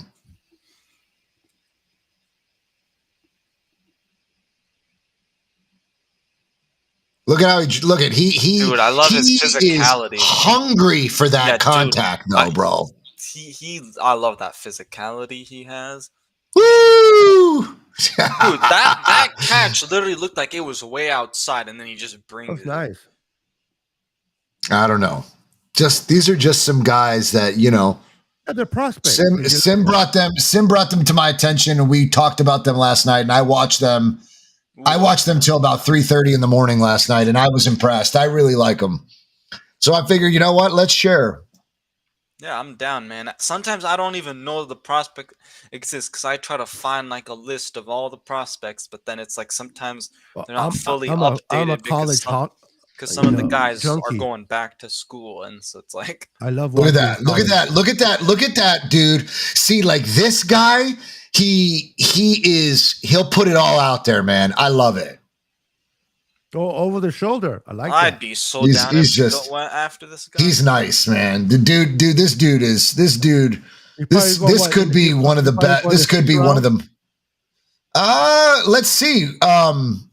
Let's see. Media, find him. See where he's projected. Yeah. Okay. Projected. I would imagine that this kid is probably long forgotten. I don't even know if he's on anyone's radar. Wait, what's his what's his name again? Grant? Is Grant Dubose. Dubose. BUSBOSE. Like Bose. All right, got it. Let me see. Oops, let me get that out of the way. What does that mean? Grant Dubose. Let's see. Let's see. Oh, excuse me for the yawning. Oh, I did a show earlier today, and I liked it. What'd you think about it, real quick? As he's looking that up, John, of the races. I loved it. I told you. I think those races go. I think everybody enjoys those races. I think on my show we did it a minute, and a minute was too long. You did it for a minute? I need to. Yes. Wow. But we also take bets. We do side bets, and we scream and yell like idiots, and we just act like maniacs. So we have a good time. That's the whole point, though, is to have a good time. Yeah. Okay, I There's found gonna be this a winner. guy's. You gotta Okay. invite me over as a guest, bro. I would love to go there. Dude, I'd love to have you on. I'll bring you. Okay, I found this guy's like projection. So looks like undrafted. I knew you were going to say that. I knew you were going to say that, and that's okay. Like that's okay. I would prefer that he goes undrafted. Yeah. This is where we listen. We find studs when no one else is looking. Mm-hmm.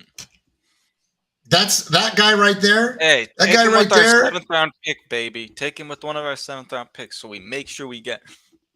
It's not fun to bring you guys. Everybody, it's not fun to bring you guys prospects that everybody is talking about. Let's just you open. You want to like, look for diamonds in the rough. Potential. That's the best players. part. Now, Josh Downs isn't really a diamond in the rough.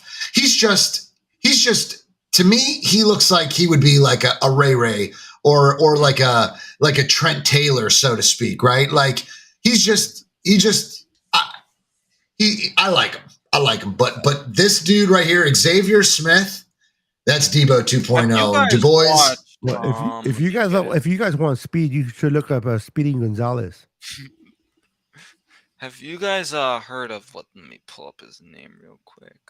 That boy can have speed. No, I'm with you, John.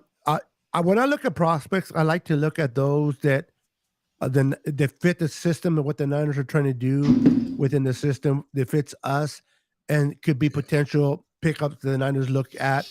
Because everybody, when people look at the draft, they always look at it what everybody is looking at, right? They're looking at this player because everybody, and that's all good. But like when Jawan Jennings got drafted out of Tennessee, I mean, I knew of this kid because I watched him. I didn't think the Niners were going to draft him, but I liked him, and I started talking highly about him when he first got drafted, and I got a lot of people were made fun of me. He says he's not even going to make the team. He's going to get cut, and he was cut at one point. But I said if they keep up with him, they allow him to develop, this kid, he's not going to be your number 1 or number 2, but he can definitely be your chain mover and get you those hard 3rd and 8s, 3rd and 10s, and that's what he's been doing. What's that? 49 Media. I wanted you to play that because I feel like he's kind of like a physical type of guy too, and I think he's undrafted probably. I believe. Yeah, just give me the name because I can't do it the way you do it because then I lose Elijah my. Higgins. I got double screens. Okay, Elijah Higgins. Got you.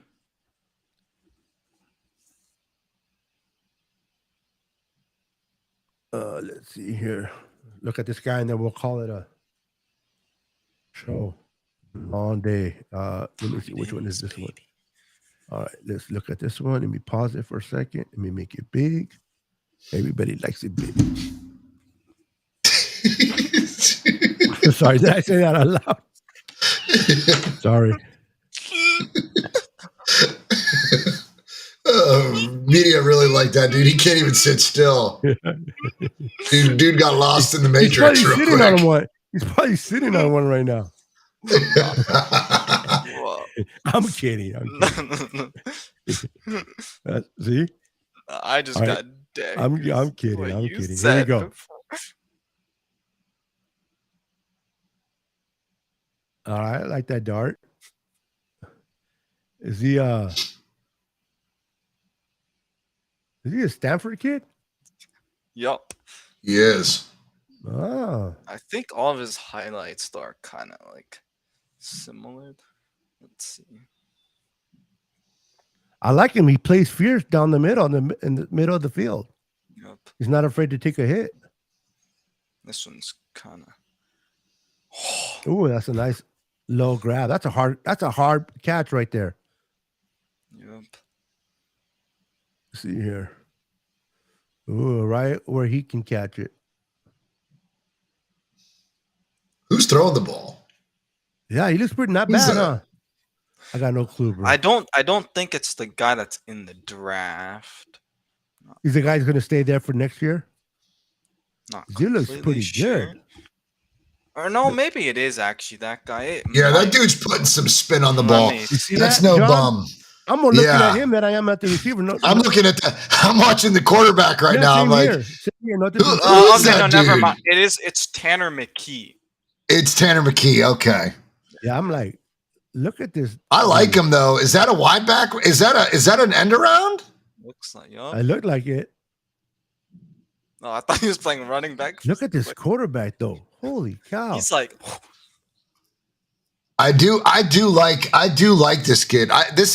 What's his name? Elijah Higgins. No. Elijah Higgins. That's Tanner McKee throwing the ball, Beto.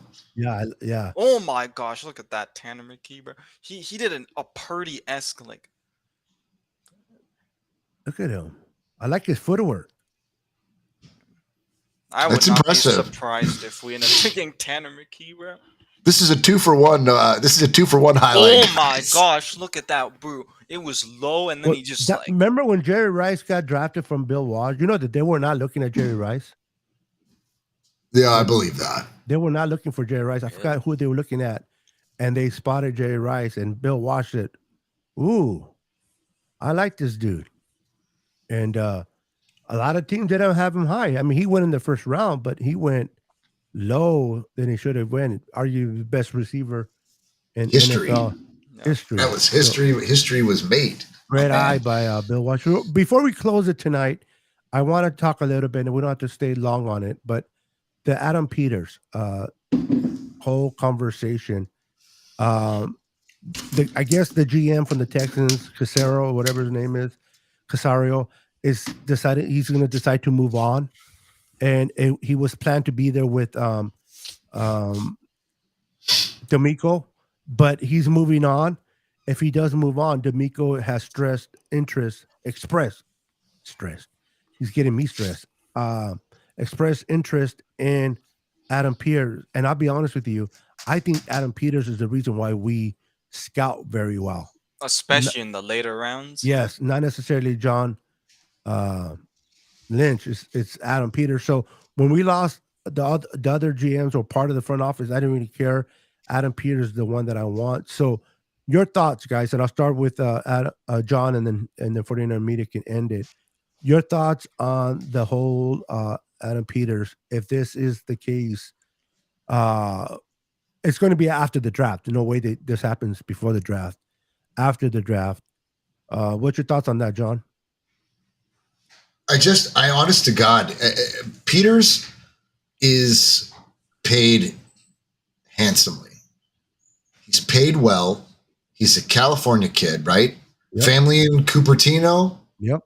He's close. This was the he loves the 49ers organization. This isn't just a job for him. Like, he wanted to be here. So I honest to God, I believe that Peters is going to, he was probably highly sought after for general manager positions prior to this. He could have been a GM before this. This to me is just some more skata, they like to say in Greek. It's just some bullshit.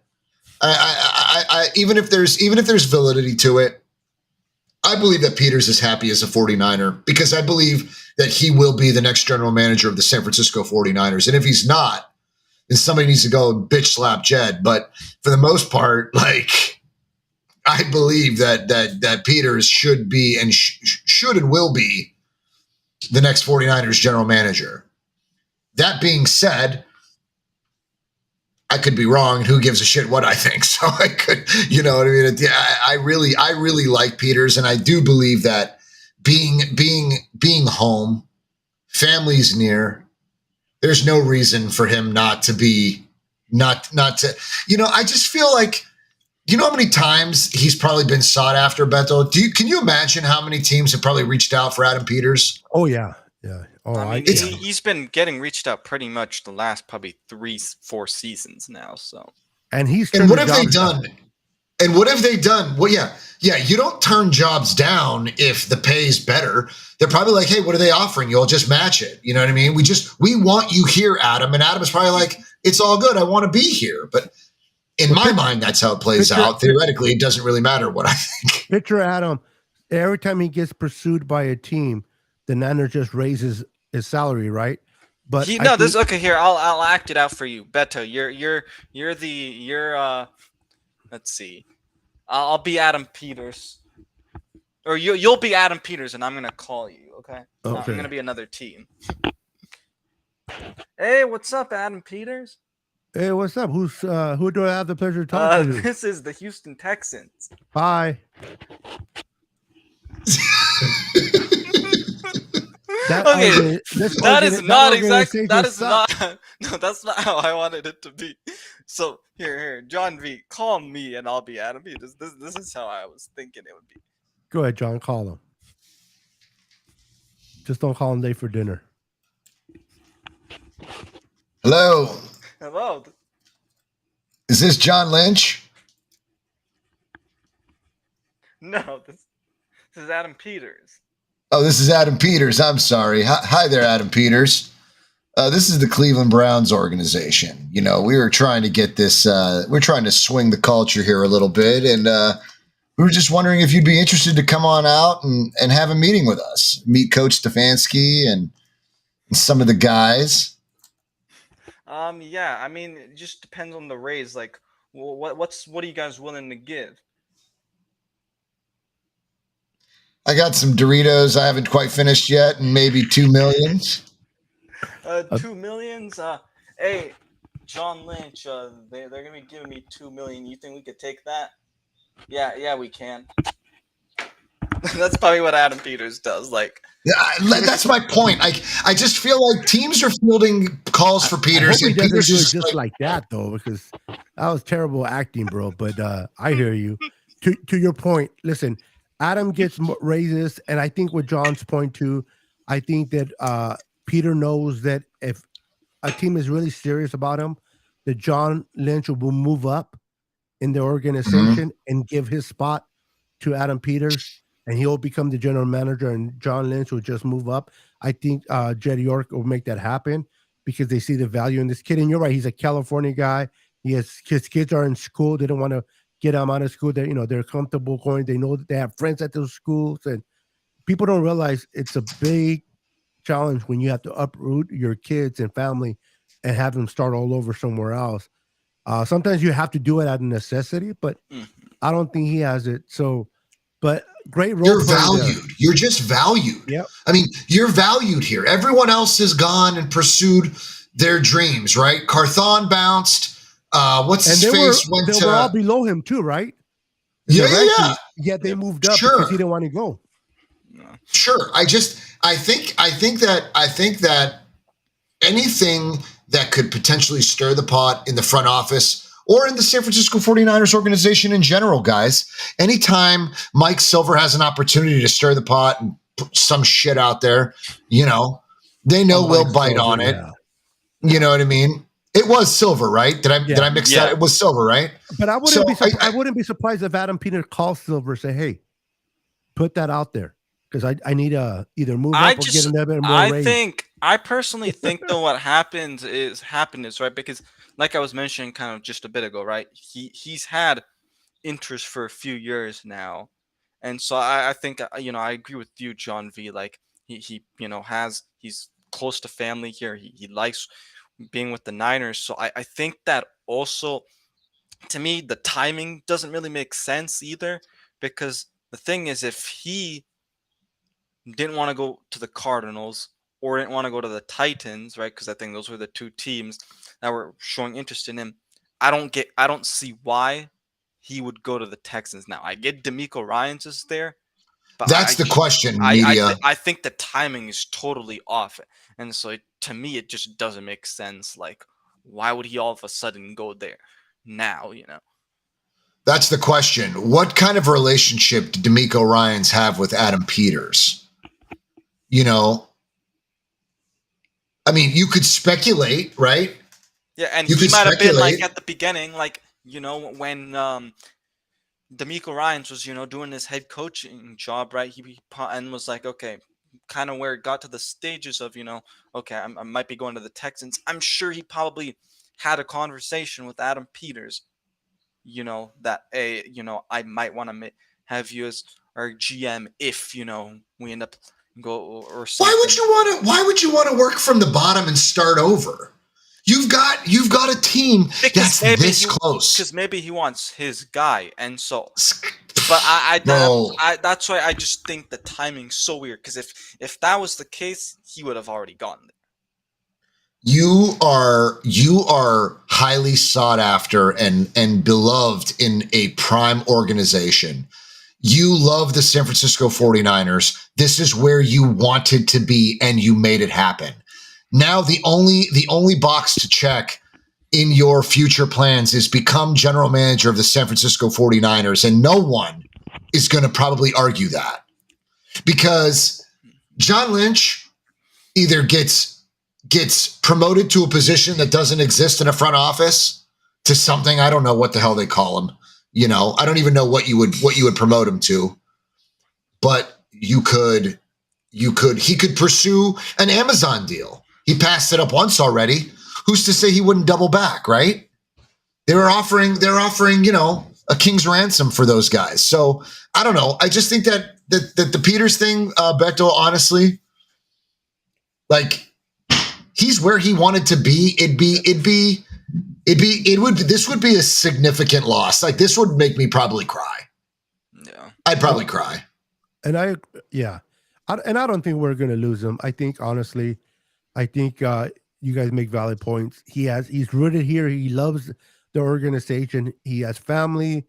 He has his home. His kids are in school, and the Niners are willing to recognize him because he does hold value, and he is a great part of the organization. And I just see that John Lynch will be given a position that they probably make up, and then move in him as GM, and they're still going to work together. To be honest with you, man, it's something. I don't care about titles. If you value me as a person and you give me the salary that I deserve, then I don't care about a title. Title's just a title. Pay me what I deserve. I'll be his butler. Yeah, and we don't even know. Like, we just think he could be involved in the scouting and the draft things. He can be involved in so many other things. Exactly. We don't know. He could really actually be that assistant GM and is like, okay, maybe he cares so much more about the role. Obviously, he wants to get paid, so the Niners are paying him what he wants to, and he loves the organization, and he's also getting to be like that GM type of role with the Niners, which we might not even know about. So, yeah. But all right, guys, it was a great show. It's almost an hour and 15 minutes. John, thank you for coming in. For the media, always thank you for coming in as well. And for everyone that showed up in the panel earlier today, thank you for stopping by. Brandon, thank you for starting the show. I was a little late, but this is why I love having a great teammate like Brandon, where I came in late. He started the show. I could stay longer. He had to go, and we make it work. But it doesn't work, first and foremost, without the viewers. To all the viewers, thank you for coming in, spending your evening watching us rant and talk about our 49ers, man. Much love for you guys. Hand of applause. Oh, wrong one. For all of you. Appreciate you guys for what you guys do. Make sure to follow us every Thursday at 7 p.m. Pacific Standard Time for the 49er Podcast Network group. There's always different content creators that come on. We just talk football. And if you're not doing nothing on Saturday, come and check out my show at 5:15 and have some fun and win some prizes. John, before we go, do you have anything going on in your channel this weekend? So it's the off season at the Locker Room Rant. We're doing Night at the Races. We basically do a randomized horse race, and we give away PSA graded cards. Most are mint 9 to 10.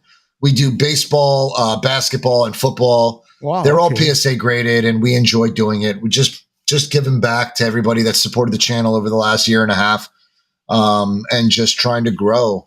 So just join us on Tuesday nights, 9 p.m. Eastern. That's 6 p.m. Pacific at the Locker Room Rant on YouTube, fam. Appreciate it. Yeah, I got invited by Melissa to check out your show, but I was at the Laker game in LA watching the game. Talk about a game, man. It had me on my seat. I Dude, think I if I was would have had hair, I watching would that have gray hair. Dude, I was watched watching that game. That's a too, great and game. bro, That was a I'm not great even game. I'm not even a Lakers or like Minnesota fan, and bro, I was shaking during that game. Still. Yeah, Minnesota's a good team, even without Mister. I'll punch you in your chest, or I'll punch the wall. Even without those two, they're not dude, even worthy to be Anthony mentioned. Edwards did not have a good game, and yet they were still able to make it a game too. So If AD can just show up, man, I think a lot of people are thinking that we're going to lose against the Grizzlies. Grizzlies ain't that good. I hope you all beat the Grizzlies. But the one that I really, besides my Lakers, the one that I really want to look at is the Warriors and the Kings. I think that's going to be a good matchup. Series. Kings are playing hot. Warriors are I think you guys are getting Wiggins back. Yep. For this, so it's team just got better. So it's gonna be interesting. I still say Kings in 6, but all right, I don't like receipt season, baby. Who's your team, John? I'm a Cavaliers fan, Cleveland right. Cavalier fan. That's right, Cavalier. Yeah, that's right. But I will tell you guys, my Cavs made the playoffs for the first time since 2018, since the LeBron exit, and the funny thing about the Warriors and the Cavaliers is the Cavs have built this team through the draft with the addition of Donovan Mitchell, but we built this team through the draft, and we're nasty, and I cannot wait to see how well we do in the East. Yeah, the Cavs are pretty good. I like the Cavs. We're a dark horse team, and I think we'll be a championship contender in the next couple of years. There's no doubt about it. If you guys keep building the way you're building, that's the best way to do it. Like we will, man. We will. What was the team? What was it last year? Not last year or the year before, where we had everybody from the retirement home come in and be our guard. I mean, we had everybody over 30, bro. It's like the Lakers. It's like, are you kidding me? It's like they had LeBron had this fart in his mind of these are great players. Yes, they're great players at a certain time, but they're past their prime. I don't care how good you are. Jordan, arguably the best player, that's what they say. He couldn't do crap right now with his youngsters. So it doesn't matter what he was, it's what can you do for me today? And they brought in all these guys, and I'm like, are you kidding me? But I love what they did and got rid of and brought in these guys in the trade. So we're in it, and the Pelicans are not. So I guess we had the better trade with the Pelicans. But good luck to your Warriors, bro. They're out. They're going to be out in 6. But good luck to them anyway. Okay, the Warriors are winning in 5. I'm just going to leave it at that. The Warriors, man, they scared me, man. They scared me. I've been watching them these last few months. They scare the shit out of me. I love how people doubted balls, us last year. They're doubting us again this year, and it's like, bro. I don't think nobody's doubting this year was a little bit rough. You guys went on an 11 or 12 game road streak of losing, and then I know, but I think that Steve Kerr is kind of a little. I think he's high sometimes, and I don't really know what he's doing. I just think when it comes to the Warriors, though, because even last year, like they had issues in the regular season. I think the Warriors don't really care too much in the regular season as long as they make the playoffs. And it's just, I think they have a switch. The playoffs is a whole different beast. Yeah, but I think that the Warriors literally turn on a switch like during the playoffs. They're a championship. They're a championship season team. They know what it takes. Exactly. And quite frankly, I'm never gonna. I don't count out the Warriors healthy any more than I count out Brady. So I'll tell you this, guys. If AD can play the way AD knows how to play and stays healthy, and LeBron, this team can go all the way. I don't care if people doubt my Lakers or not. AD is staying healthy is like saying, can I keep an ice tray? Can I keep ice cubes in a bonfire? It's kind of like he's either healthy or he's not. This guy, he'll pull his back doing a double-headed dunk. Don't hate on my boy, bro. He'll be fine. I can't help it. He's cost me fantasy. I don't like he's him at the 5. I don't like him at the 5. I'm sorry. I just like to make fun of the Lakers. Lakers. How many championships? I got it doesn't even benefit me to make fun of the Lakers. I'm an East Coast, I'm an Eastern Conference team. I'm grateful for LeBron to have done what he did for us, taking down the Warriors, coming back, in that 2016 championship. Their media, you might have been like 9 when that happened, but nonetheless, it was, what? He probably was in diapers. When we came back and beat you guys 3-1. He's 16 today. Bro, no, I remember that. I wasn't that young. I know you remember that. I was just kidding. But I mean, was he was being mad, sarcastic, bro, because I was watching that game 7 and I'm like, bro, what are we It was the greatest. It was probably the greatest. You know, you guys have won enough championships. Yeah, but that was our 73-9 season, bro. Like it just we should have won that championship. How many championships do you have? Huh? How many championships do the Warriors have? With Curry, 4. All of them, just in general. Period. In general, 4. 6, right? Yeah, 6. How many do the Lakers have? I don't know. That's all I have to say, bro. Gazillion. That's all I have to. 18 championships, bro. Okay, but that was like years ago. It don't matter. You had a fluke championship. It's like the people saying the five Super Bowls of the Niners don't count. Your most recent like championship was a total fluke. No. You can't take the bubble. Listen. Yes, I can. Yes, no, I can. Because you know what? I knew that championship. I knew that championship was going to have an asterisk beside it, but it was a fucked up time of life. Yep. And they did what they had to do to win. I mean, it's not like, bro, listen. You're not changing my mind. That was... Well, that's fine. You don't have to change your mind.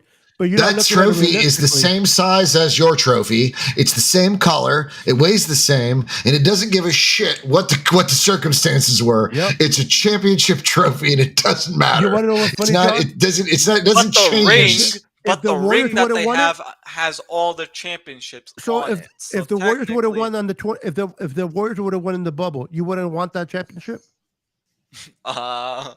Thank you. Oh, he would have loved it. Thank you. Beto, he would have loved it. Of course. That's enough said. You will take it, but because you hate the Lakers, it's all good. Yeah. That's what it is. It's not that the 2016 championship that we have, I hold it near and dear to my heart. They're hard because to come by. They're hard to come by, and the way that we got it, holy smokes, media! Oh my God, Dude, when we won that championship, I was at a friend's house. There was this massive deer painting. It was massive. This is the nicest painting I've ever seen. Out of my excitement, I for whatever reason grabbed it and removed it off the wall and went to throw it through a picture window. Do you understand? Was it yours? I lost my mind. It wasn't mine. It was theirs. Crap, John. I just grabbed it and I was holding it and I ran to throw it through this massive picture window and everyone's like, stop. And I was like, holy smokes. I had to sit it down gracefully. I almost threw it through a picture window. Dude, that year we lost to the Raptors, bro.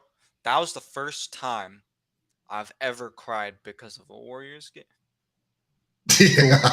Like, that's been my saddest moment as a Warriors fan.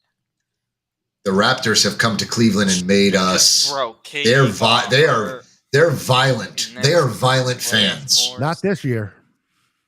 And then, bro, Clay that year too. Like, I literally ran upstairs, shut my door, and started crying. I'm not even joking. That was the worst Warriors moment that I've ever dealt with. All right, gentlemen, I'm gonna roll. It's been real. It's been fun. It's been real fun. Everyone in the chat, good night. Thank you, man. Thank you for hanging out.